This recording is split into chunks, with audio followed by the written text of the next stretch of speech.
Welcome to the DRF Sports Podcast, brought to you by DRF Sports. America's most trusted name in horse racing is now providing sports bettors with exclusive data, analytics, previews, videos, and expert picks on all major sports. Bet smarter and have more fun doing it. It's the DRF Sports Podcast, and now your host, Sheldon Alexander. Ready, set, bet. This is the DRF Sports Podcast, episode 26. Make sure you like and follow wherever you get your podcasts. I'm your host, Sheldon Alexander. Still recovering from the Cowboys' fail on Thanksgiving, but finishing off the week strong with a crazy win by the football team on Monday night. But speaking of wins, have you checked out Cash Grab? Well, if you don't know, Cash Grab is DRF Sports' all-new free-to-play sports prediction game where you can win real money. It's available to every sports fan in the App Store and Google Play Store. Win real cash prizes every day, as well as a chance to win big money jackpots. All you have to do is download the free DRF Cash Grab app, create an account, and start predicting. Who will win the first quarter? How many touchdowns will George Kittle score? I mean, answering questions like these can end in you making real money. So download the DRF Cash Grab app now and win big. And hopefully we've been helping you win some cash here as well on this pod, which we do twice a week. On Tuesdays, we recap the week that was, and on Fridays, it's the Picks Pod. And today, we are recapping yet another winning week on the podcast. But on the whole, I hope you've been following along with everything that goes on at DRF Sports, because if you're not getting your betting info from us on the podcast, hopefully you're doing it from the DRF Sports Sunday Scoop e-newsletter. If you haven't done so already, make sure you sign up for free at drf.com/sports to receive 2 free weekly newsletters delivered to your email inbox every Friday and Sunday. Both are packed with powerful betting angles you don't want to miss. Again, that's drf.com/sports for all of the insight and analysis you need each and every day. Plus, of course, we go in depth on this podcast. On today's episode, we'll recap a wild Monday nighter between the football team and the Seahawks. We saw a little bit of everything: 2-point conversions, blocked PATs, so much going on. Plus, all the crazy point spreads. We kind of recap what happened on Sunday's NFL action because there's so much juiciness going on there. Shouts to Payoff Lenny, as I've been calling him lately. But again, of course, you know Matt comes through, hits us with some midweek picks. And luckily for y'all, we got that coming up right about now. So we started week 12 just upset at the Dallas Cowboys, but we wrap up week 12 amazed by the tomfoolery, let's say, between the football team and the Seattle Seahawks. But it was a winning Monday night. So all in all, we'll take it. A winning week here on the pod. I'm joined again by my guy, Matt Russell. Mr. Russell, how you doing, man? Man, I'm outstanding. All in all, a pretty solid week 12. I tweeted out yesterday I think it was a report. I don't know if it was necessarily the Wall Street Journal, but there was a report how this last month was the worst betting month for the public in the NFL. And I retweeted that for just the sole purpose so that everybody sees that this is really difficult, and that hopefully coming here and being able to garner the winners that we have had and the success that we have had over the last month, over this entire season, even allows you to sort of understand, right? Like that we're doing really well, even relative to the quote unquote competition. And that's borne itself out for me personally. We haven't talked about this. We've talked about the big Survivor contest in Las Vegas. We haven't talked about the other one, the handicapping contest, the OG, if you will, version of football contests in Las Vegas. In this case, it's the one over at the same place that puts out the Survivor contest. It's the 5 games against the spread per week. And a 3-2 week for me sounds like it's not that big of a deal, but when everybody else goes 1-4, and that was the consensus this week, we're moving on up. And so we're in the top 100 now out of 4,000. Let's go. So again, Yeah, so it's not just this podcast. It's not just everybody at home listening and sort of hopefully following along, because I know, you and I alone had some differing opinions going into last week, and I think I probably dragged you onto the right side on a couple. I unfortunately dragged you onto the wrong side of a couple as well. But all in all, right, like we are doing really well, especially when you see that it's a bloodbath out there for a lot of people. So overall, couldn't be happier. 6 weeks to go in the NFL season here, and chipping a chair, telling me there's a chance, all of those cliches. So yeah, I'm loving it. And how about that football game last night, right? Because you can go and you can flex games out of Sunday Night Football and you can put in the quote unquote better matchup, but there are no guarantees. And honestly, some of these times, some of these janky teams going up against each other, they might be the better option for entertainment value, even though that there was pretty snooze festival type of a game there for the longest time. But of course, things got crazy at the end. Yeah, man. And I think for me, it's just, on Friday, I think I said this Washington football team game against the Seahawks. I was like, I guess I'm on the football team. I'm pretty sure that was my analysis. And when you watch the game end on an interception on a 2-point conversion in the end zone, and that after a blocked PAT attempt returned the other way for two, like it's just absolute insanity, right? And yeah. I mean, hey, we'll take the winning week. I'm still above 500 on the year, trying to pick every single game. So we'll take that. What is it? I think I'm like 95, 84 and 1. Hey, I'm going to take that. Right. Absolutely. So it's like you mentioned our differing of opinion on Friday, which I thought was hilarious. But overall, if you follow me in any of the work that I do, I always quote The Wire. One of my favorite lines, hey, the game is the game, right? In the NFL, the game is definitely the game. Sorry, I cut you off there, though, my dude. No, you didn't, not at all. But it's just funny, right? Like, yeah, we talked about this game, and I talked about it a little bit last night before the game on Twitter, but it's like, I loved the game, not because I loved a particular side. This wasn't like San Francisco, LA from a couple of weeks ago for me. This was more just like, I'm fascinated with the point spread in this game, the movement, the idea that we are 12 weeks into the season and we have no idea how to rate the Seattle Seahawks. And then the game plays out and we talked about it like, okay, maybe we'll find some answers here. I don't think we found any answers about like where we're supposed to rate the Seahawks or even where we're supposed to rate Washington. Though I suppose like they are still probably around, that sort of subpar below average 40 to 45 area for me on a weekly basis. And I'm actually kind of impressed with their consistency in kind of staying within that range. But again, Seattle, it's like, okay, I don't really know what to make of that because you're sitting there watching that game and just going like, there's got to be a drive here at some point. And there just kind of never was, even with that game winning drive. That I want to talk about a little bit here because we have, again, we always talk about, okay, we focus on the negative because we're bummed out about this call or these, coaches doing this, that, or whatever. And of course, we just did 20 minutes on the Dallas Cowboys. And believe me, if I had my choice between this thing that happened last and the thing that happened last Thursday, I would absolutely have taken a Dallas Cowboys victory there because that may end up costing us $6 million. But in this case, kind of a wild finish to the game in the game within the game, if you will, right? I don't know if that's a Wire quote, but it should be. Russell Wilson, my best bet for the week or for Monday Night Football, I should say, was Russell Wilson over 243 and a half passing yards. Now it got up to 245 in some places. There were some rogue numbers even higher than that. But again, the 243 and a half was widely available. And so we get into that last drive and he's sitting at 161 yards. All right. So you do some quick math. You're like, my guy needs 83 yards passing here. Now, the good news is after the potentially erroneous Logan Thomas incompletion, he didn't catch it thing, which I think was probably the right call. But when they go to review there, I always just kind of assume NFL officiating is going to go with the call that makes the game the more dramatic, right? Like, so there was kind of no way they were going to give him that touchdown in the same way that the night before for Cleveland, there was no way they weren't going to give David Njoku that touchdown because it would have made the game closer. This is my conspiracy theory, blah, blah, blah, blah, blah.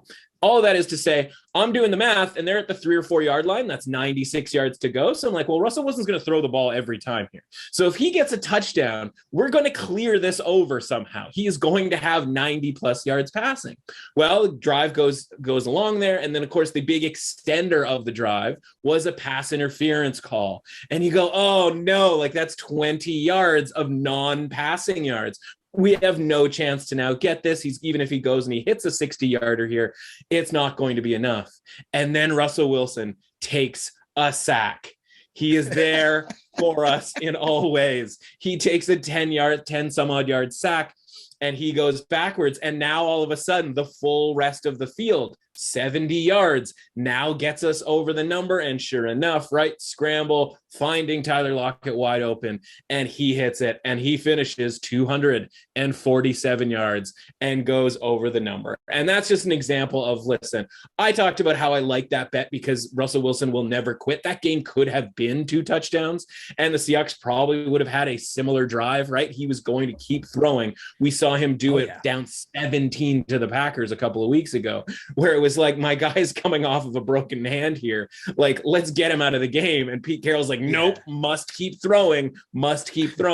And so like the handicap of the situation was there, but even still, right? Like you need a bunch of different breaks to go your way to cash a bet in this league. And it just sometimes doesn't matter how well thought or and even if you had the under, right? You're sitting there at 160 yards through 58 minutes of the game, and you're probably feeling pretty good about it. So again, like the game is the game, man, like you said, and who knows, right? Everything is 50-50 right up until the very end, whether it's review calls. Then we got the onside kick situation, and it's like, that seems to work. And it's like, oh, I'm sorry. Like we've gone to the back of the rule book here and determined that a guy was 1 yard to the left of the hash mark when he needed to be 1 yard to the right. And listen, like, I guess that's a rule. Does it need to be a rule? Were people just dying on the field because a guy was lined up within the hash marks and we had to absolutely make this change for fear of just constant death in the NFL? I don't think so. I think that feels pretty ticky-tack to me. That being said, Pete Carroll and his staff and that guy, think about if you're that guy. And as much as we want to complain about that rule, and listen, it's stupid, don't get me wrong. But if you're that guy, like, what's your job in that situation, right? Your job is literally, you should know like 2 things. 1, you're not allowed to, touch the ball before it goes 10 yards. And 2, you need to know where to stand. And if you look down and the hash mark is to your left, good. If it's to your right, not good. Like that's all you need to know about that play. And especially that it's kicked the other direction. Like, come on. And that's just all you need to know about the NFL, right? Over legislation from the rule book and just guys not knowing where they're supposed to be. It was sort of a perfect end to a less than perfect night. Well, it just sums up what we talk about all the time. Like there's sometimes where we don't dive into it, but we simply say, yeah, I'm riding with Belichick. And it's because things like that they don't happen to a Belichick team, right? Yeah. And sometimes we deep dive and we explain it, but that's basically what it comes down to. Your man's Pete Carroll, happens to his squad. But let's keep things moving because we're talking about, we focus a lot about bad beats, and obviously you just gave a very good beat in terms of that Russell Wilson play. But another good beat I want to talk about here involved the Tampa Bay Bucks and the Indianapolis Colts. Bucks end up covering as they win 38-31, but they cover because of not a playoff Lenny, but I'm going to call him payout Lenny, because that run, that was a beast mode run to convert a touchdown, which, pretty much you're just running the ball, trying to get in the field goal range, kill the clock, kick the game winning field goal. But I know I got up out of my seat with a nice fist pump as my guy went into the end zone. What did you make of that game and what we're calling a good beat here?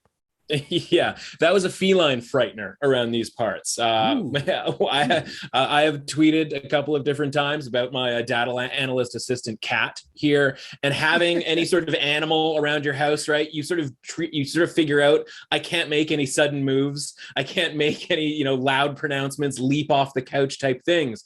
Well, I'm here to tell you, I was leaping off the couch. I was throwing a fist bump, right? And I always joke about how I'm dead inside. In this case, the cat was running out of the room because I was up off the couch when Leonard Fournette busted in there. Because at that point, I'm doing the sort of self-rationalization about that game, right? Because they're down 10 points. And you see how there's a way for them to win by 4 when someone's down 10, right? You do the gambler's math. And you go, okay, 2 touchdowns. It's Tom Brady here, blah, blah, blah. They're going to try to win the game. They don't want this to go to overtime. Now, the way that game shakes out, and it's tied late, you go, okay, I guess when we were down 10 in the second half, we would have taken a push. So let's just get the field goal, I suppose. And, part of you is going like, there's still some time. They're going to run some plays. Maybe we can get this touchdown, yada, yada, yada. You don't expect it to be a Leonard Fournette, 30-yard type of a touchdown, right? So anything that actually ends up surprising me on a day-to-day, game-to-game basis, is very few and far between at this point. And so it's funny, that was one of our best bets and we ended up cashing that, right? But we don't have to be, I suppose, but we try to be a little bit rational on this podcast and in general life, especially when it comes to betting, right? So the understanding that we didn't necessarily deserve that, right? That wasn't necessarily the just end. The just end of that game was probably a push on -3 if you're able to get that -2.5 that we talked about being available. And then the idea that okay, if you bet something at -3 that was -2.5 and you missed out on that number and it matters, you will push that bet versus if you bet on it at -3.5 and you missed out on the number of 3 and the push becomes a loss, et cetera, et cetera.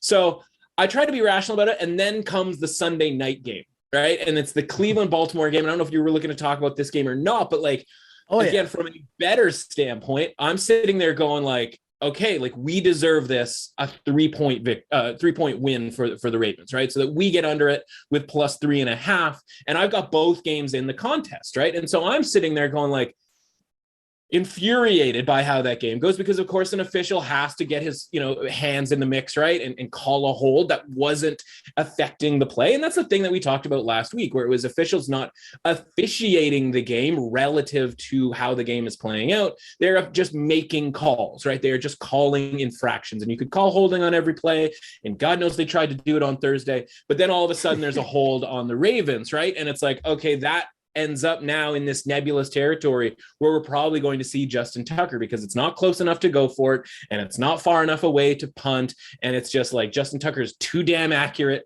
for the Ravens to not use him.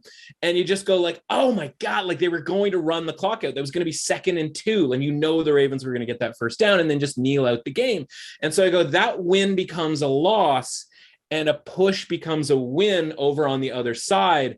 And so I'm just sort of sitting there kind of doing the math in my head going which would you rather have? And I think I'd rather have had that Cleveland win and a push on Tampa Bay just because mathematically that would have meant 3-1-1 instead 3-2. But it's you can't go more than a few hours without sort of the gambling gods or however you want to frame it, just kind of getting back, right? Getting back at you for something that you might have had that was a little bit fortunate early on in the day.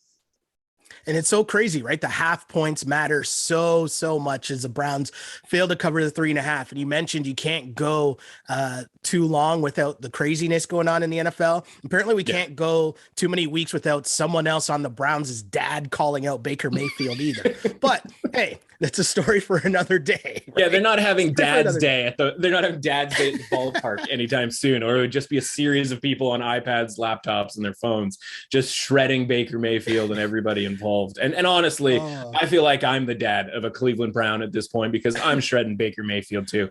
I am fully on your side of things here at this point with Baker Mayfield is a gots to go situation. That game set up with Calais Campbell not being in that game. That game set up perfectly for the Browns to be able to run the ball.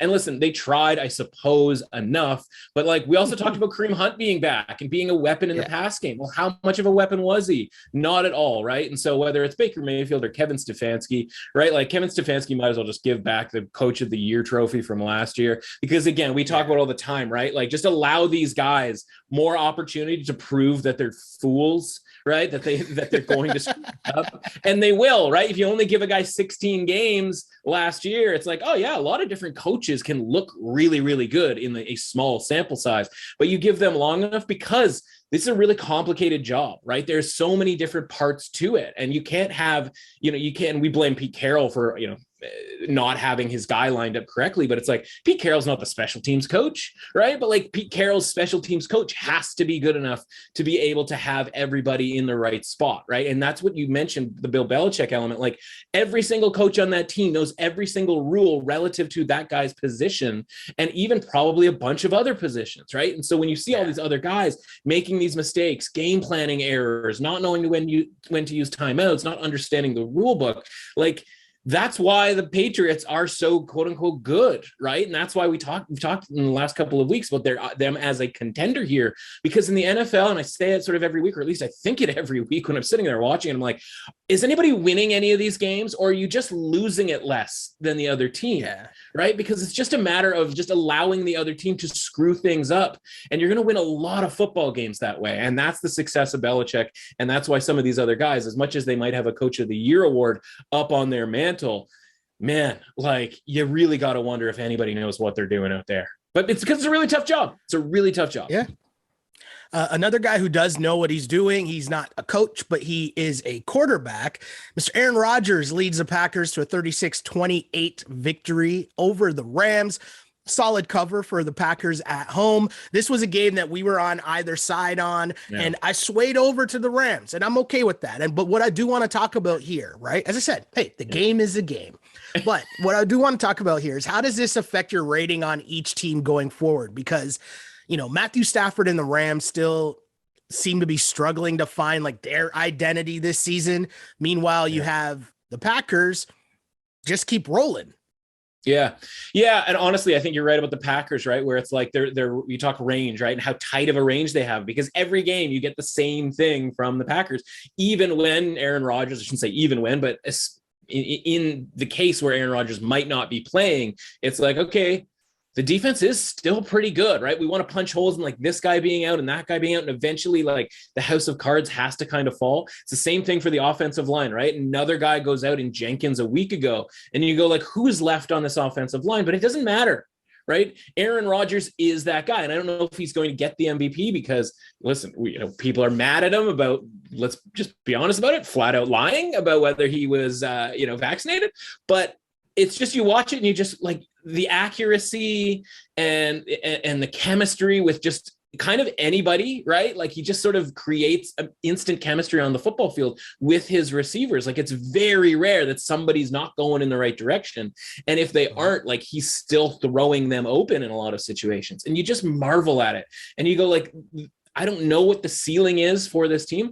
I'm probably a little too low on what their ceiling is. And frankly, I'm probably a little too low on what their range is. But again, we saw all of these sort of janky covers that they had early on in the season. And those things exist, right? Like those things were fortunate when they were 7.5, 10-point favorites, right? Like they probably shouldn't have covered a bunch of those games. But when we're talking about just winning a football game, that was the thing that I was most disappointed myself about last week, where it's like, this is a perfect spot for the Rams, right? That defensive line, right? With the Von Miller's involvement off of a bye, everybody in theory should be much healthier and all of the things that they should be able to do offensively.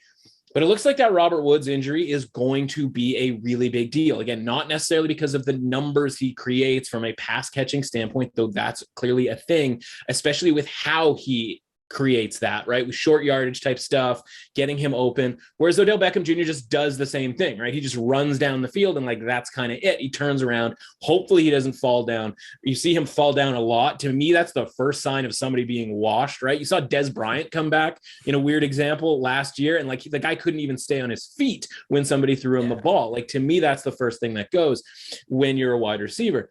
But Odell Beckham comes in, he's just kind of another guy, right? Like, I don't know that right now he's a better wide receiver than like Van Jefferson, for example, right? But like what Robert Woods does in the blocking game, in the misdirection passing game, all of that stuff, knowing the playbook inside and out, that makes life a lot easier on Matt Stafford. Now, of course, like you hear, okay, well, the injuries and blah, blah, blah. Like none of that stuff is new, right? Like we knew Matt Stafford wasn't okay. We hoped that it would just take a bye week for him to be okay, but that's clearly not going to be the case. And so even if he didn't play, for example, this week against Jacksonville, it's like, is that 1 week off going to do anything? It didn't do anything last week because the guy looks really old right now, right? He looks like he's got a ton of miles. And the problem when you build your roster off of other teams' MVPs, right, of other teams' quality players.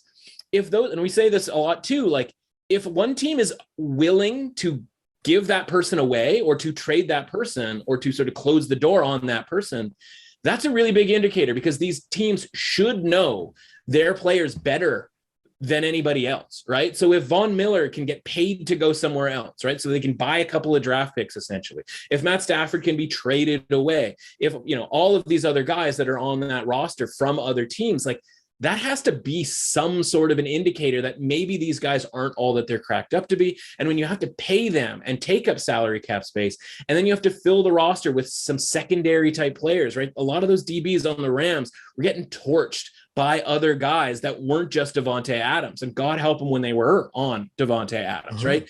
And so for me, like, this is just, I don't think this is working here for the Rams. Now, that's not necessarily some crazy take, right? Because they've lost 3 straight games, right? It took 3 games here for us to kind of figure this out. But like, I don't know that they're not going to make the playoffs. I mean, the NFC is such a mess that it's like they're probably going to make the playoffs. But I feel like this is a team that's going to be headed for a quick exit. And all of this stuff and all of these like draft picks traded and all of the way that they've built this roster is going to go the way of like a team like the Texans, right? And the Texans are in this spot because they kind of tried to do a similar thing, right? They were just doing it horrifically worse and with worse players. But like, this is not the way to build a team. It never has been a way to build a team. And they're trying to be a little too cute here, and it's not working. And all it takes is a couple of injuries and a banged up Matthew Stafford for this to go off the rails. And I think that's where we're at here with the Rams. Does that mean we're necessarily backing the Jags this week? I mean, it's still the Jags. But a number like 13 in that game is going to have us wondering whether we think that the Rams should be laying 2 touchdowns against anybody.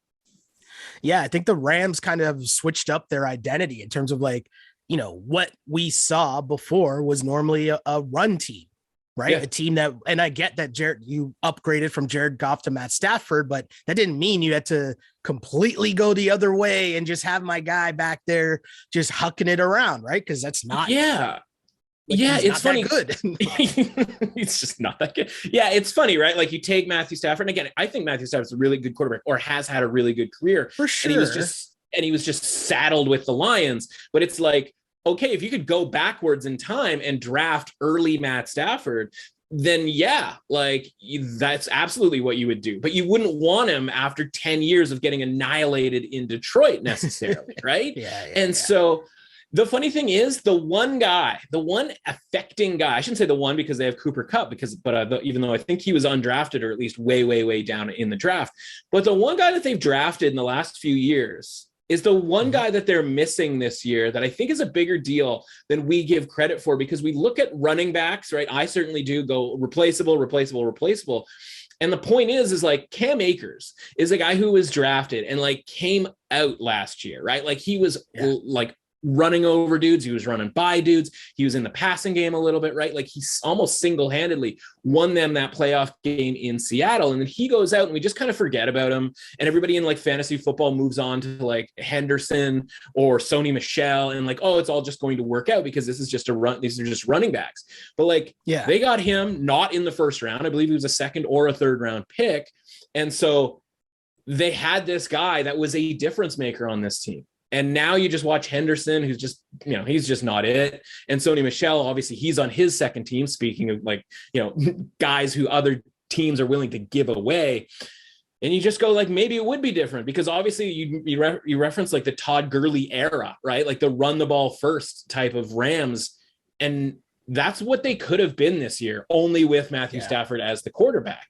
And that's just not what they are this year. And so it's just kind of a mess right now. And I don't see it changing anytime soon. So yeah, they've dropped quite a bit in my ratings. I got you. A team that, you know, we talked about, and it involved Teddy Two Gloves. And I mean, I saw some Drew Lock involved, but either way, the point remained as the Broncos win fairly comfortably, 28-13. Underdog home winners, in fact. And, you know, even though there wasn't Teddy Two Gloves, what is it with just games in Denver? Like, I feel like there's always just weird results with games in Denver. And that's why it's always one of the most interesting teams to rate on a week-to-week basis for me anyways. And, you know, the Chargers, how many weeks back? A month ago, everyone Right. was on, Chargers train, and things just aren't going well. So is this a point where people are going to overreact to this loss in terms of for the Chargers, or is this one where it's just like, hey, this is just a tough place to play, bad matchup for them. Chargers will be okay going forward. Right. Yeah. And it's funny because we talk about like, I'm not smart enough to know like why these things are the case. I just know that they are the case, right? Because I've been watching for I've been watching for 30 plus years, but like doing this for 20 years, you go, yeah, okay, Chargers on the road against Denver. Like you bet on Denver in that case, right? Because the Chargers are always, whether it was San Diego or Los Angeles, they're always built to fly, right? Justin Herbert's awesome, et cetera, et cetera. And it's not like he can't throw in the cold weather. And by the way, it wasn't even particularly cold in Denver, right? For considering there was snow happening all over, North America, like Denver was somehow like the nicest place to be. And so they got that break. But just, again, I don't really know why it is, but it is incredibly predictable. You just go like, the Broncos are going to come out, especially after having lost their last game in Denver in a weird one against Philly. We talked about it last week. The Chargers, again, indoor team, blah, blah, blah, blah, blah. But like coming off of a Sunday night football victory, that was pretty dramatic. Didn't really need to be, but it was. And you just go like, this is such a bad spot for the Chargers. And whether or not, it's just a 1 quarter thing or a 4 quarters thing, kind of doesn't matter if the first quarter is really bad, right? And all of a sudden it's 14-0 after that first quarter. And Teddy Bridgewater gets hurt and Drew Lock is trying to throw the Chargers back into the game with a late interception in the second quarter. But then fortunately Bridgewater comes back. And again, a lot of it is in quarterbacking. Are you just getting the team into the right play? And that right play might be a run play, but like Drew Lock's not getting anybody into the right play, right? He's hearing the play from the sideline. He's going to run it and he's going to throw the ball inaccurately. Like that's what we get from Drew Lock. And I tweeted at halftime, I was like, we're up 7 here. We're up 10 on the point spread. It's a contest play for me, which adds obviously extra import, especially at this time of year being in contention for this contest. You go, all right, like I'm taking half out on this because I can see this being a Chargers comeback and a Chargers 3-point win. And it's like, let me just take a little bit off of this because I didn't sign up for Drew Lock. And we talk all the time about like evaluating our bet, and we might be in a good spot with our bet, but we also didn't sign up for certain instances. And in this case, Drew Lock was not a guy that we are signing up for basically ever. And so it's like, okay, I'm going to jump off of this, but the defense in the running game stands tall and ends up getting them that victory. That was probably a little bit closer than the actual score indicated in the end, right? Because obviously that was a 1 touchdown game. Chargers had the ball, et cetera, et cetera. So, again, I don't necessarily downgrade the Chargers all that much because it was just one of those types of games that we could see coming. It's that standard thing where if we're able to kind of predict it, if you will, or we are supposed to, can see it coming, why would we be surprised? Why would we change our rating off of that? So I think there's going to be a lot of media people going like Chargers, blah, blah, blah, blah, blah. But like the Chargers beat the Steelers, they beat the Eagles in the last month. Like it's not a disaster, right? Everybody in the AFC West is within basically a game of each other. And the Chargers are in a pretty good spot with some relatively easy games and some showdown games at home against, for example, the Kansas City Chiefs down the stretch. So that they have plenty of opportunity here to win that division still. And I'm not throwing the baby out with the bathwater because they lost a game at Denver, which a lot of teams do, especially teams that are not necessarily built for that. So I'm still okay with the Chargers. It's the same as kind of every other team though, right? Like 1 week they're good, 1 week they're bad. And the idea that just because the team played this way last week doesn't mean it's an evolution thing where that's where they stand. It's really an up and down league, right? And that's just the way they played last week. I'm sure they will play much better next week. We'll have an interesting conversation about that on Friday because I think that's one of the more interesting games of next week. I would just say when you're taking in other content, when you are taking in non-betting, quasi-betting, or betting content, just be aware of how many people are just out on the Chargers and what that creates in a marketplace. Oh, yes, definitely. And maybe another way to look at this is the next team I want to talk about here, which is the New England Patriots. Because I said last week, I'm not sure if I was ready to lay 7 points with the Pats. And hey, I mean, the Pats train is officially, it's rolling at this point. So your Pats rating, I know last week you made the stand. You said, hey, it's time to start looking at the Patriots Bucks Super Bowl, and nothing that happened on Sunday kind of took away from that, to me anyways. So the Pats, you're still riding high with the Pats, I'm guessing. Yeah, I mean, it's a consistent ride upwards, right? We talked about the Price is Right yodeler, right? And the Tennessee Titans falling off of the mountain after getting a little too quick up that mountain. And honestly, I think having watched that game, I would still probably take the Titans if they played that game again at +7.5. And here's why. And we should clarify, because I think there's a couple of people who are sort of wondering, like, well, you were on the Titans, and I sort of had to clarify. It's like, we talk about the games. I give out the best bets on Friday, but we also talk about games because they're really interesting from a market move standpoint, right? And like, we didn't talk about, say, Carolina and Miami last week because, like, you should know by now that we are not high on Carolina, or like, not even that you refer back to like what we're talking about or what we think of that team, but like, teach a man to fish type of stuff, right? Like, we know that Cam Newton is washed. We've been saying that, right, for weeks, right? So I sort of bring that up to say, like, okay, we didn't talk about that because there wasn't that much to talk about, right? Like, it was like, yeah, I'm going to take the Dolphins. We're fading Cam until he's literally removed from the premises in a football game. Like, that's just kind of standard operating procedure at this point. Whereas the Titans and the Patriots was a really interesting game from like, how the mighty had fallen from the Titans and how that number was getting out of control, and it got up to 7.5, and how like I would take the Titans. But I think my last sentence was, but I've been telling you for 3 weeks here that I don't like the Titans. So it doesn't make any sense for me to bet on the Titans here. I'm just going to sort of let that go. But because you have decided that you're going to pick every single game, that you are asking me, okay, what are my thoughts? And I would take the Titans again, +7.5. They had 250 plus rushing yards against the Patriots. If you had told me the offense was going to work to the degree that they were going to be able to have that much success on the ground, like, find me another team who gets blown out on the scoreboard anyway after gaining that many yards rushing. And essentially that game and that cover in a lot of ways came down to a 4th and goal, essentially a goal line stand by the Patriots, and Ryan Tannehill not being able to find anybody open in the end zone, or at least connect with anybody open in the end zone. And so I think that game, even just fundamentally, should have probably been a Titans cover when it comes to a game script standpoint.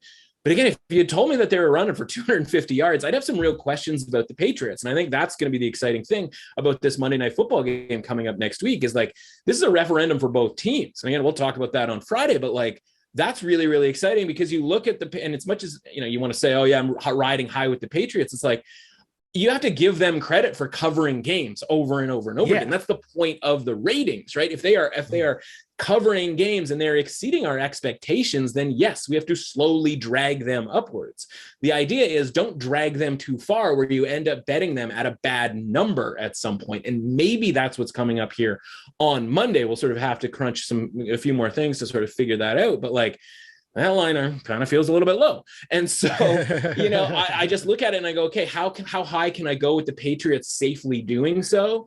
And obviously with the Titans, they're missing all of these key guys, right? The starting lineup that they were supposed to have at the start of the season are all missing and looks to be for quite some time.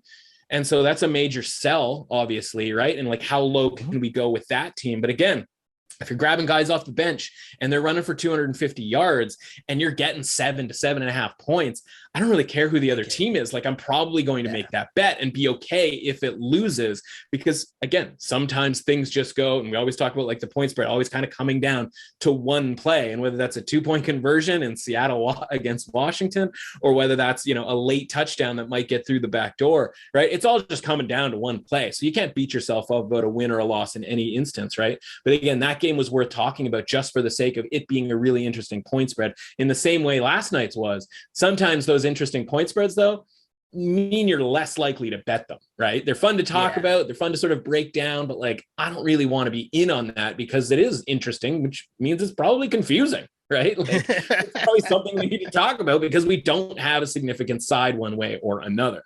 So I just thought I'd clear that up. No. I totally hear you. And I think, in me doing this pod and obviously people listening to the pod, I think it is always important to give reminders when we can, when we discuss certain things in terms of the difference between the actual game Do you know what I mean? And like a team's record and just winning and all that stuff in comparison to lines and point spreads, and how you mesh those two worlds is kind of, I guess, what we're trying to do here on the pod. That makes sense, right? Yep. So there's a term here that I want to ask you about, and it's trash fecta. Can you please explain said term for the people? Yeah, I shot you just a single, I don't know, is it 2 words? Is it 1 word? There's a hyphenation. Trash fecta. And that was the 3 games this past week that were just the mix and match of absolute garbage team, right? We referenced Carolina and Miami. We haven't referenced Atlanta, Jacksonville, and of course the Jets and Houston, right? And you and I talked I think extensively to a degree about the Jets and the Texans, and just the idea, like, is this just come down to the idea that we have to take the points in any game that involves 2 really garbage teams? And the answer being yes, fundamentally that's the case. But just the idea, like, did we really think the Texans were going to win 2 straight games? Now, they could have won that game, because that game, sometimes when 2 bad teams play each other, they start to look functional, right? And you start talking yourself into them maybe next week. And like, maybe that's the case with the Jets here because they won. And that was certainly the case with the Texans after they beat the Titans, who right now are a pretty bad football team as currently constructed. And so I'm sitting there watching that game going like, none of these teams look good. Like, even in comparison to each other, like, they're not going to trick me into thinking that they're functional, right? And that was sort of the perfect storm of it, where it's like Zach Wilson's got 14 pass completions, right? I thought he would have better success against the Texans defense, which is shoddy. And they, it's funny, they refer to like Justin Reed as their star defensive player. And it's like, what are we talking about here when it comes to comparing individual players on the Texans? Can they have a star player? I suppose they have a best player just by rule, right? But like, come on, now. Like, is that by absolute default type situation, right? And so whether it's Miami getting a 1.5 at home, a team that I think is on the come up, obviously that's, again, not rocket science. They've won 4 or 5 games in a row here after an absolutely brutal start.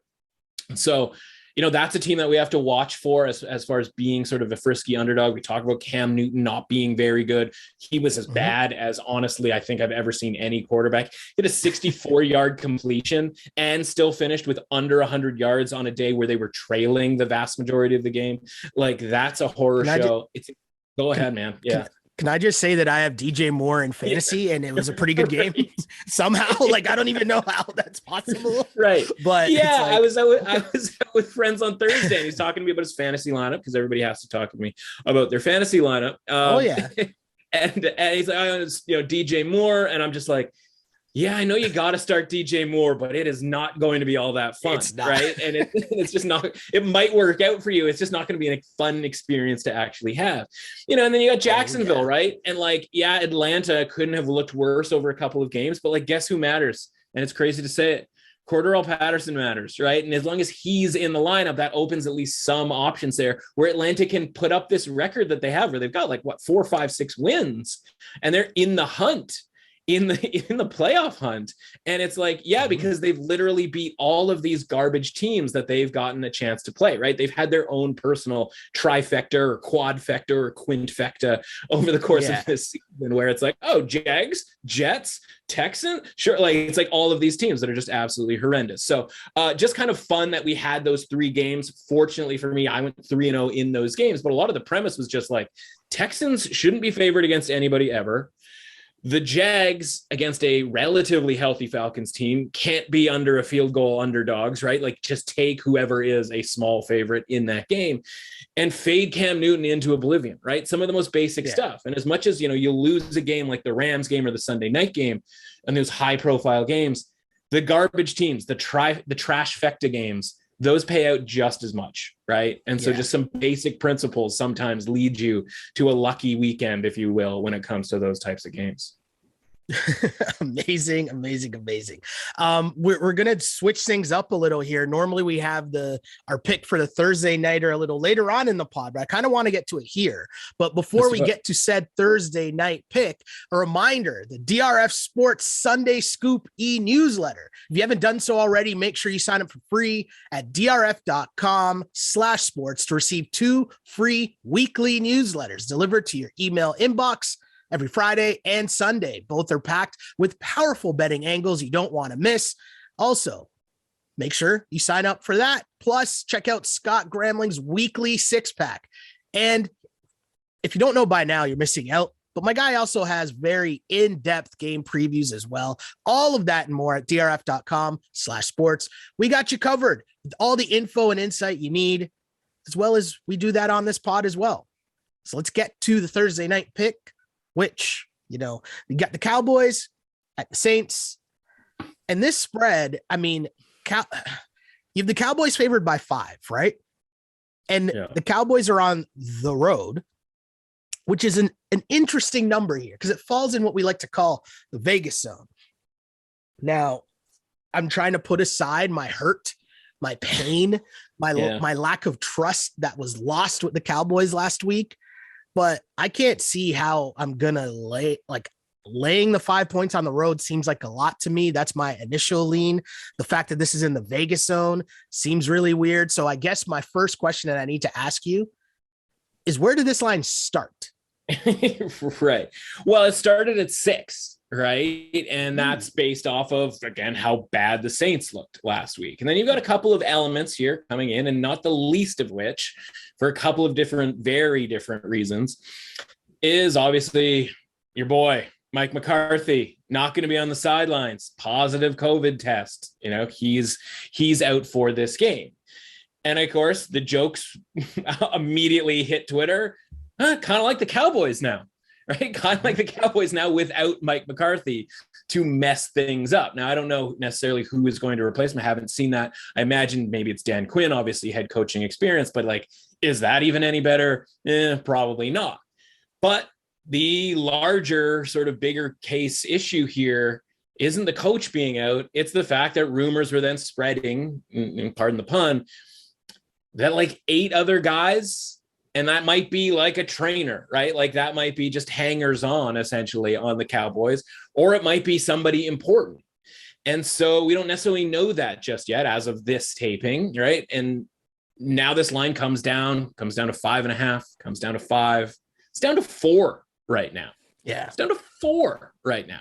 I have to say that twice because it's hard to sort of wrap your head around, because this Saints team, unless all of a sudden they're getting their guys back, right? And is Alvin Kamara going to be back? Is half the offensive line that was out against the Bills going to be back? Is Taysom Hill going to be back? And that's another element, right? Where it's we know what we're getting with Trevor Siemian as far as a rating is concerned, right? When we talk top end, bottom end, right? High end, low end of a team's range, the low end of the Saints is Trevor Siemian as quarterback, nothing behind him, i.e. no Kamara to help out, no Ingram to help out, no Taysom Hill to come in and convert a couple of third downs that wouldn't necessarily otherwise be converted, convert in the red zone on the goal line when it wouldn't always necessarily be converted, and to be the guy who's running pass routes, who's throwing the ball and doing all of that extra stuff that when you're watching Trevor Siemian play, it's very vanilla, right? It's okay, he drops back to pass, he throws an out, it's probably inaccurate, yada, yada, yada. Well, it was when Taysom Hill comes into play,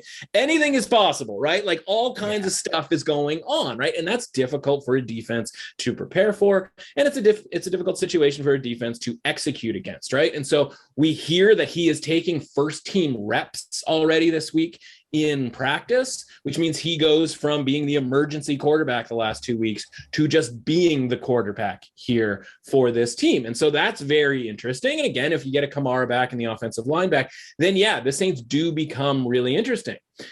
But if it's the Saints that we saw on Thursday, and again, not just the quarterback, I don't know that Taysom Hill is enough to make the difference here against a Cowboys team that, as much as we complained about all of that situation that happened, and by the way, how fitting was it that the Bengals blew out the Steelers on Sunday? And again, this is personal, a very personal thing because of the Survivor contest in Las Vegas, requiring you to pick a game on Thursday and on Sunday, and how difficult Sunday was going to be. And we had the Bengals lined up. We have all of our teams the rest of the way lined up. We just needed to get past Thanksgiving weekend, and we would have very comfortably if we had gotten the right bounces come Thursday. But as much as those bounces went against us, and you look at it and you go am I really back to backing the Cowboys? God, I hate this, yada, yada, yada. I think I'm going to be on the Cowboys again if the injury situation here doesn't clear up quick for the Saints. Now, again, having played on Thursday, it's not like it's a quote unquote short week for either of these teams, and so the CeeDee Lambs of the world are going to be back, and obviously it gives more of an opportunity for the guys on the Saints to be back. But if they're not back, and everybody but Amari Cooper is back. And I think Amari Cooper actually has a chance to be back, if I'm not mistaken, right? Because he's missed 2 games. And so if the Cowboys are now sort of full throttle here, and maybe hopefully, knock on wood, they sit Ezekiel Elliott and we get more Tony Pollard, by the way. Like, imagine the world you're sitting Zeke and Mike McCarthy are not involved. I mean, suddenly this Cowboys team is looking pretty good.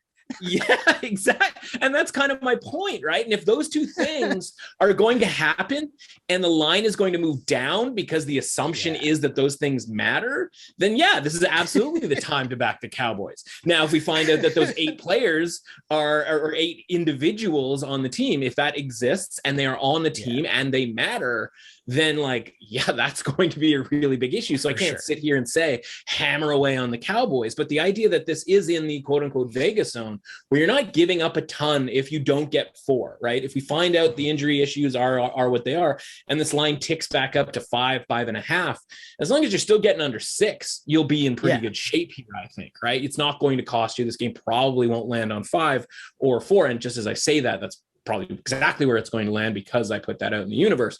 This is how the mind works. But you know what I mean? So obviously we need to find out who's going to play and who's not going to play, but I wouldn't just dismiss the Cowboys here. Certainly not just because we have obviously an emotional reaction to what happened last week, right? Like that's just a fundamental when it comes to betting. Don't get too wrapped up in emotion, right? We talked about that last week when it came to the big game, the Michigan-Ohio State game, which, I think we'll talk about a little college football here, but it's the same kind of premise, right? Don't get wrapped up in a team that's beat you before. All of this stuff is just brand new, right? It's a new game. Everything is starting at square one. And, again, I like the Cowboys. We'll just see we have to be very wary of the news, right? Anytime a COVID situation is out there, we got to be very wary of the news. Well, you mentioned it already, so this is where we're going. College football action. And, of course, the story of the weekend were the absolute scenes at the Big House as Michigan pulls off the upset, wins outright, as called on this pod on Friday by this man right here, Mr. Matt Russell. I mean, thank you. How did it match up to the reality in terms of your prediction going in, my friend? It kind of it was that, right? Like, again, we don't lament things all that often, especially when they go our way and when predictions happen. And I always hate using the word prediction because it's so rare that these things are actually predictions, right? There's a difference between bets and predictions, right? Because we're talking probabilities, right? We talk probabilities all the time and just trying to be on the right side of like a 60-40 type of a situation, right? And that was where we were with this point spread, talking about it getting over 7 points. Now, none of that mattered because they won outright, but obviously if you like a team to keep it within 7, right? Just logically, given the fact that if this is a competitive game, you might want that team at plus 250, plus 300 on the money line, right? So then you just sort of let the game play out how it's going to play out. And you almost retrofit in a way like, okay, if I like this game to be close, I think that, one team obviously could win. I think we're getting value with the money line. How does that end up looking? Well, we talked about it, right? Michigan's going to be able to run the football against Ohio State. And they have a chance to defend the Ohio State pass in a way that we haven't seen so far this season. And that is essentially what happened. Now, CJ Stroud ended up having a really nice game from a statistics standpoint. But a lot of that, man, if you're watching that game, it was like wide receiver makes insane catch after insane catch, right?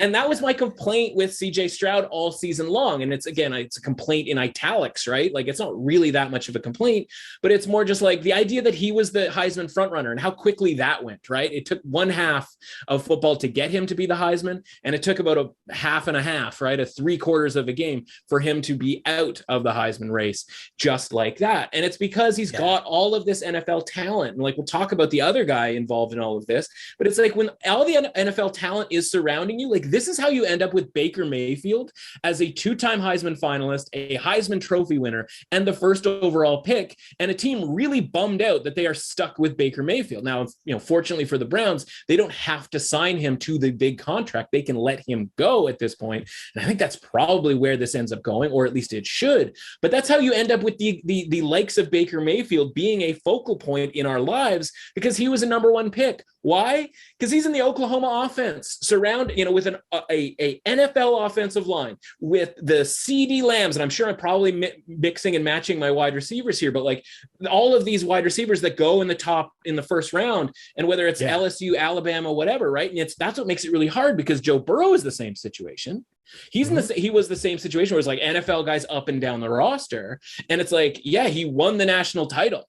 Whereas Baker Mayfield had NFL guys up and down the roster, and he did not win the national title, right? And like CJ Stroud has NFL guys at every position, and he's not going to win the national title, right? The idea that we're just giving the Heisman away to whoever the quarterback is on the best team, or the team with the best NFL prospects around him, like, is really devaluing the trophy, right? It's devaluing the award in a really great deal. And so that's really, really frustrating. And so, again, very good quarterback, potentially a good pro, all of those things. But like, I'm watching that game going like, it's not just about the quarterback on this Ohio State team. And Michigan is a team, right? And like, obviously you talked about the scenes, and like, how great was college football on Saturday? Like, again, you have some of these really kind of doldrummy type weeks where all these, the best teams are favored by 19 points against like the 5th ranked team in the country. And you go like, why are we doing this? Like, why are we bothering with this stuff? If Alabama, Georgia, Ohio State, and, Oklahoma or Clemson, if they're just going to be in the playoff every year.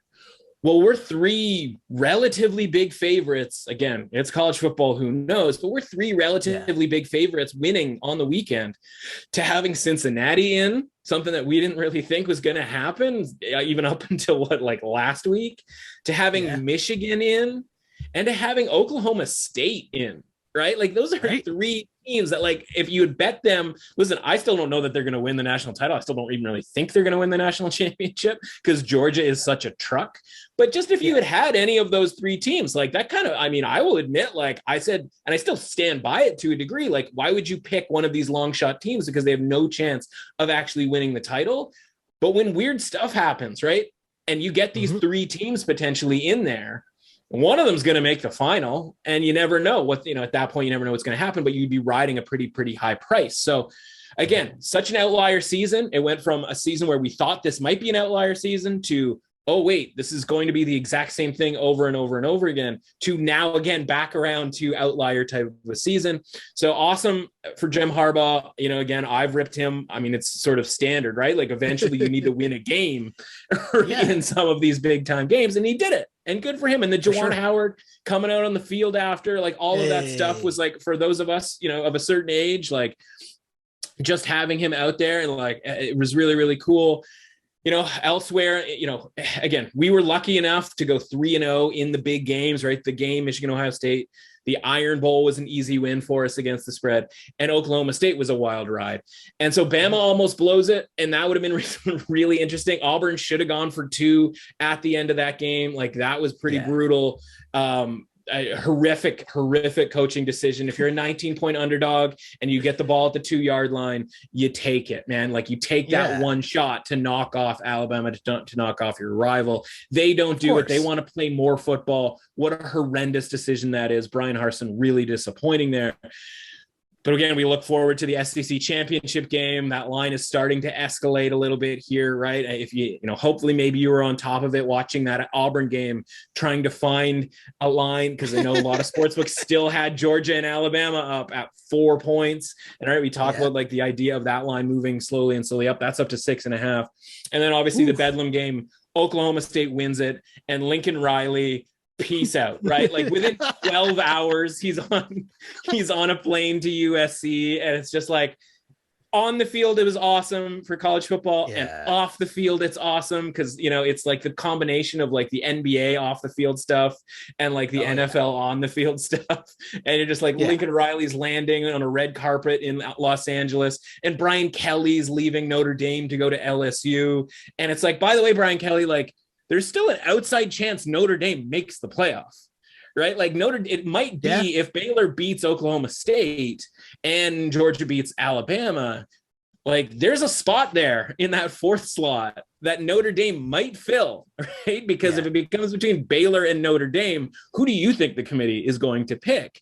And it'd be hilarious if they have to have an interim coach for that semifinal game because Brian Kelly's already in Baton Rouge in just a completely weird fit in that case. I mean, he's a great coach and they'll probably do really well, and he's going to be even better with better talent. But like, they say, as people of your ilk say, this league, man, in this case, like this association, this college, this, CFB, like it's a wild scene. And so, tons going on and off the field. What an electric weekend. And luckily we had another winning weekend for the podcast, which is all that matters when it comes to this, right?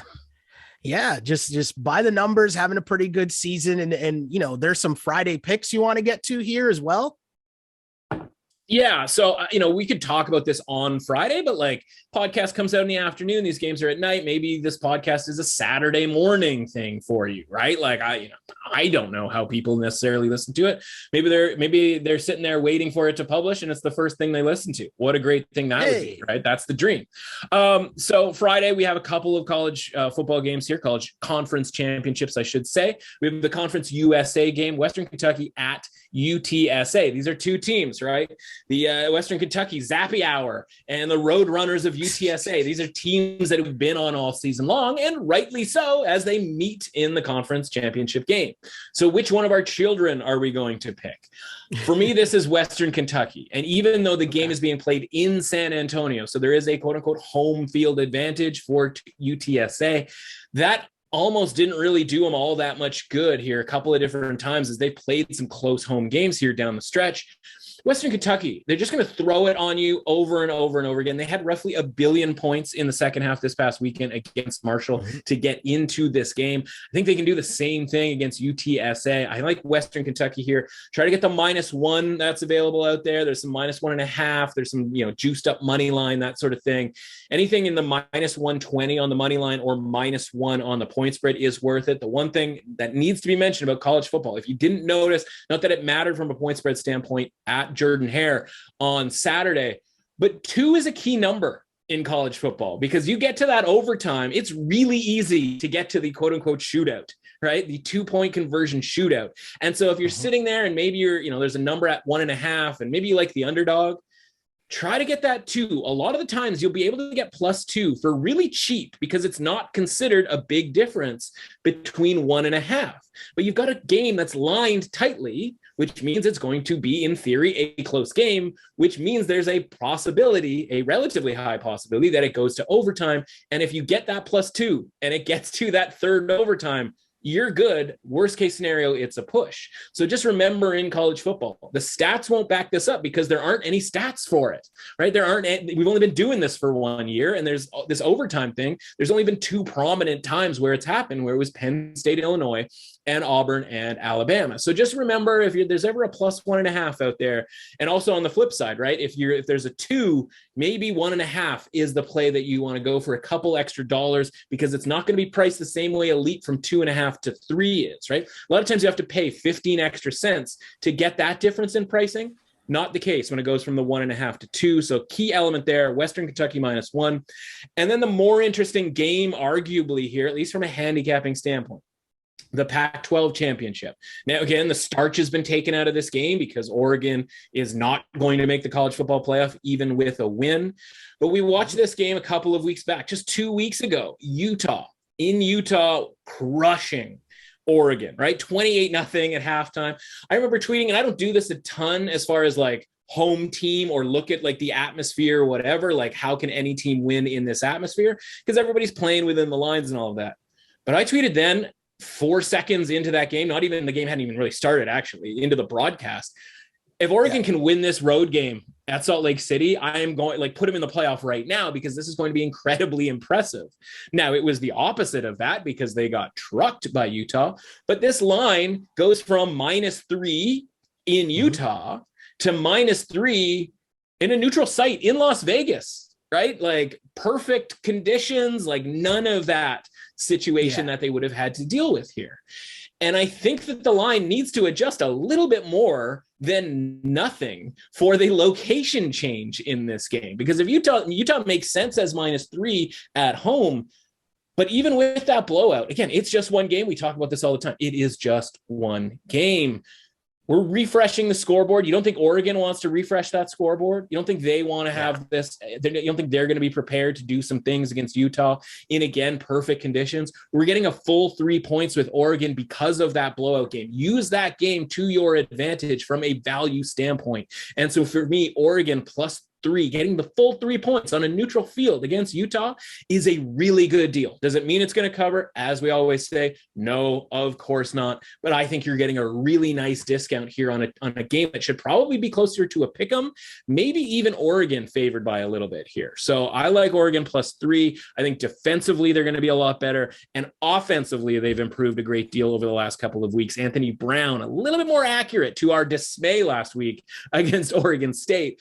But I think this game is going to be outstanding. And again, we'll take those 3 points in our pocket that we probably shouldn't be getting. Happy to do so.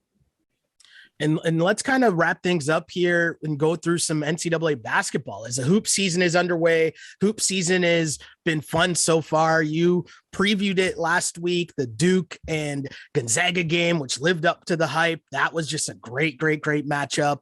But let's go through some college basketball stuff here, because it's been a great season so far.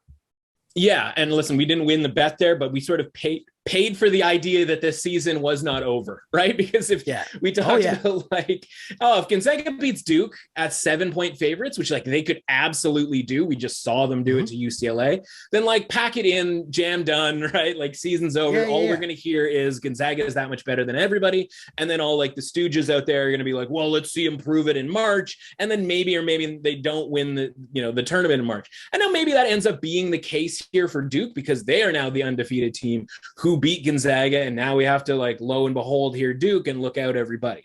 And so we're still sort of starting to learn these teams, right? We do our little concentric circles outwards, and as much as you might read a bunch of previews and know everything about every team, we still don't, right? The teams, the sleeper teams that a lot of people think are sleepers, they've already taken upsets, right? If the really good teams have taken upsets, et cetera, et cetera. And so the season, we're hit about 500 right now. I put 2 plays out on Twitter last night in the Big Ten ACC Challenge, and we won both of those. Does that mean we're necessarily on fire? No, just means we're chugging along here, doing our thing. And when it comes to the football, we should probably mention the record from this past season from college football. We gave out a ton of plays every week, right? We were going 19 deep in the hurry up offense. That didn't even include the 3 to 4 big games that we would talk about before then. And that doesn't even include our early week success, where we always seem to be 1, 2, 3, and 0 going into the weekend. So all of that is to say, we had well over 300 plays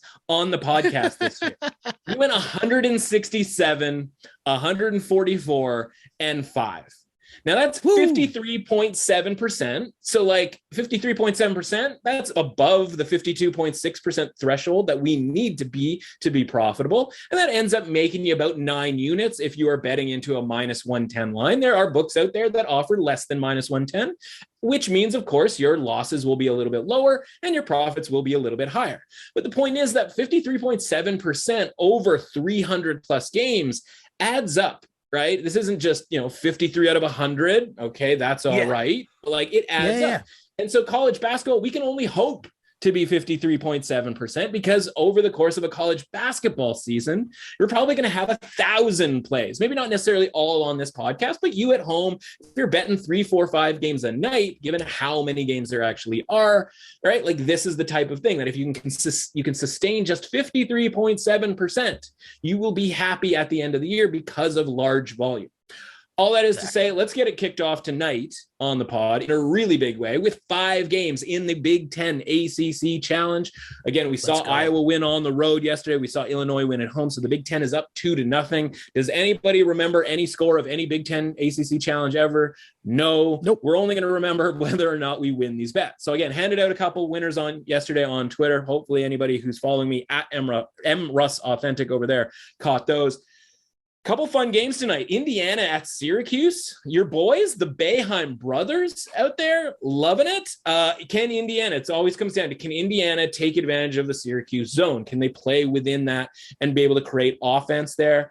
I'm going to say not enough here. I actually like Syracuse in this game to be problematic for Indiana. Give me Syracuse plus 1.5 at home. They, of course, obviously had to have an early season loss, as Syracuse always does. Florida State and Purdue. Purdue, very fun team, right? Like a very recognizable team. I like these teams that everybody has their own sort of role. Everybody sort of visually looks different, right? It's a very diverse lineup. Yeah. You've got 7'4" or whatever it is, Zach Edey. Meanwhile, you've got like John Morant Jr. out there in our guy Jalen. And so like, that's why this team's an 11-point favorite against Florida State. But like, I make this joke all the time about Florida State's like factory.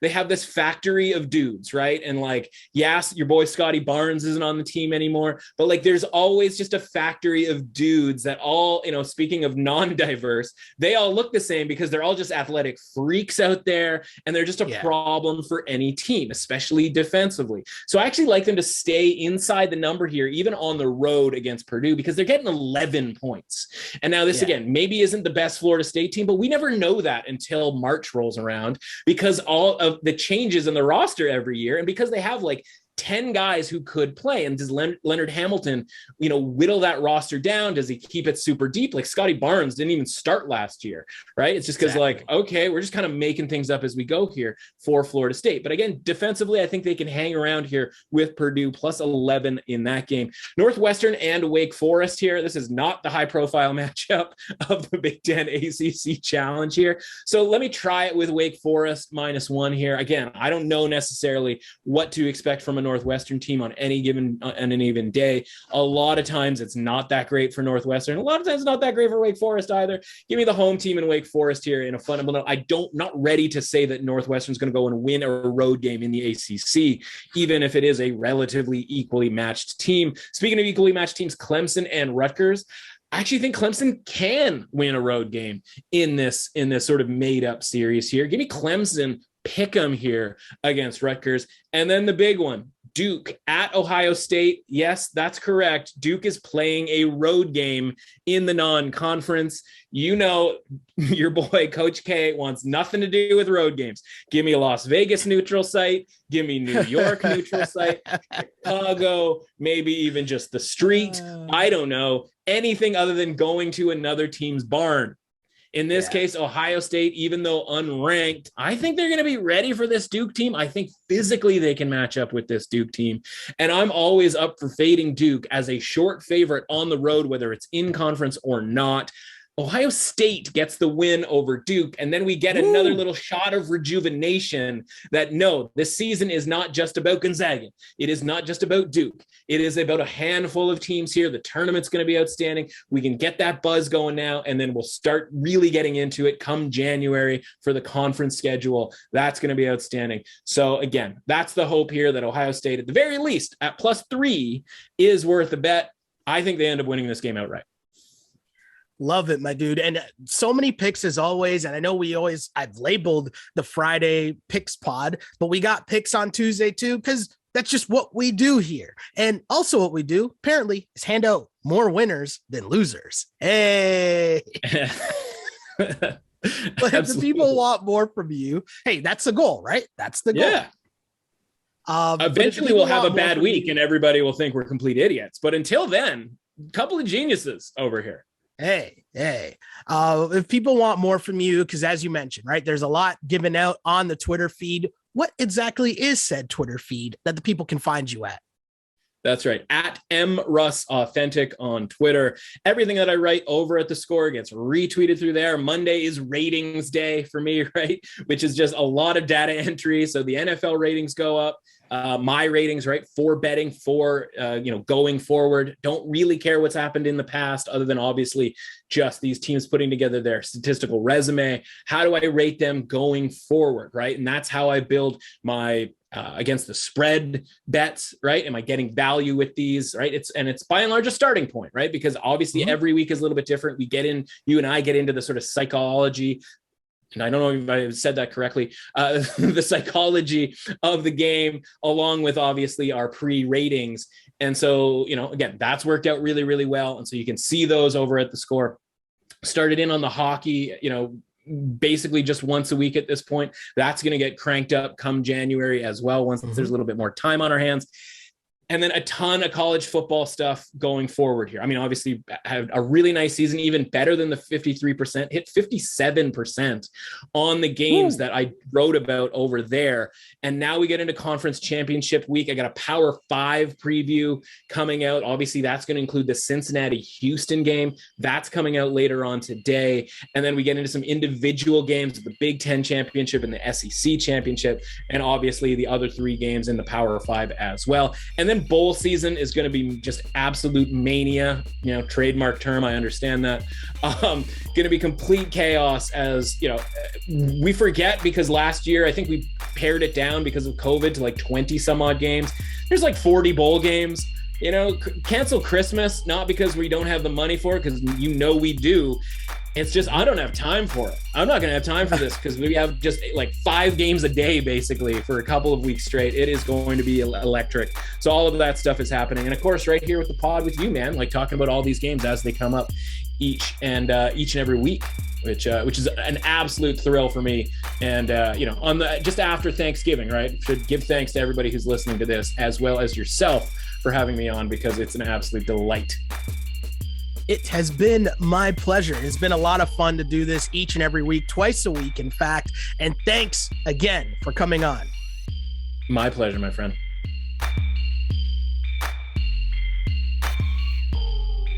Thanks to Matt for coming on the pod. And if you want to follow me online, you can do so on Instagram at Sheldon Alexander and on Twitter at Shell Alexander.